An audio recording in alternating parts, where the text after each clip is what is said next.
उत्तर प्रदेश के बुलंदशहर से एक निर्मम हत्या का मामला सामने आया है। दरअसल एक सरफिरे आशिक ने अपनी प्रेमिका का गला रेत कर उसकी बेरहमी से हत्या कर दी है। हत्यारा बल्लू उर्फ अदनान का कहना है कि प्यार में धोखा देने वालों की सजा सिर्फ और सिर्फ एक है और वो है मौत। आगे क्या कहा आप खुद सुनिए। नाम है तेरा? बल्लू। बल्लू। हाँ। क्यों हत्या की, क्या मामला था? क्यों हत्या करी? मोहब्बत में धोखा दे दिया अच्छा। और धोखे देने की सजा एक ही है, सिर्फ मौत। काट डाली गर्दन। तुमने गर्दन काट दी उसकी? जी। किस चीज से काटी? चाकू से। 2.5 साल की कमाई खाई मेरी पूरी और दूसरे यार से फंस गई। हाँ। मोहब्बत में धोखा दे दिया। अच्छा। बर्दाश्त नहीं हुई अपने को। कौन सी फिल्म देख के करा ये कांड?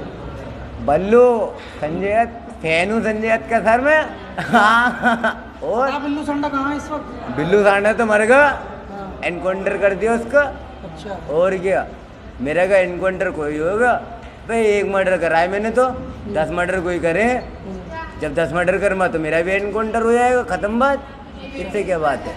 तो मोहब्बत में धोखा दिया, तुमने मार दिया? और क्या, मोहब्बत में धोखा देवे या दोस्ती में धोखा देवे, मैं तो उसे भी मार दूंगा, दोस्तों को भी मार दूंगा। अच्छा। और क्या बनना है आगे चल के, क्या करना है? क्या बनना आगे चल के?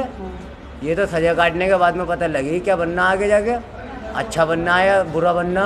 जितना भी बदले ले में ना, जितने भी बदले ले में ना, बंटवारे ले में मिस्त्री सिर्फ। अगर मेरे घर वालों के ऊपर आँच भी आई ना तो घर न उड़ा दूंगा बम से, समझ लो। अच्छा। हाँ, सबको मार दूंगा, लोंडिया चौदह को। बम बनाना आवे तेरे पे? बम बनाने तो ना आता, सीख जम्मा कोई बात ना। टैंकरोजी ऐसी चीज़ है, सीख जम्मा।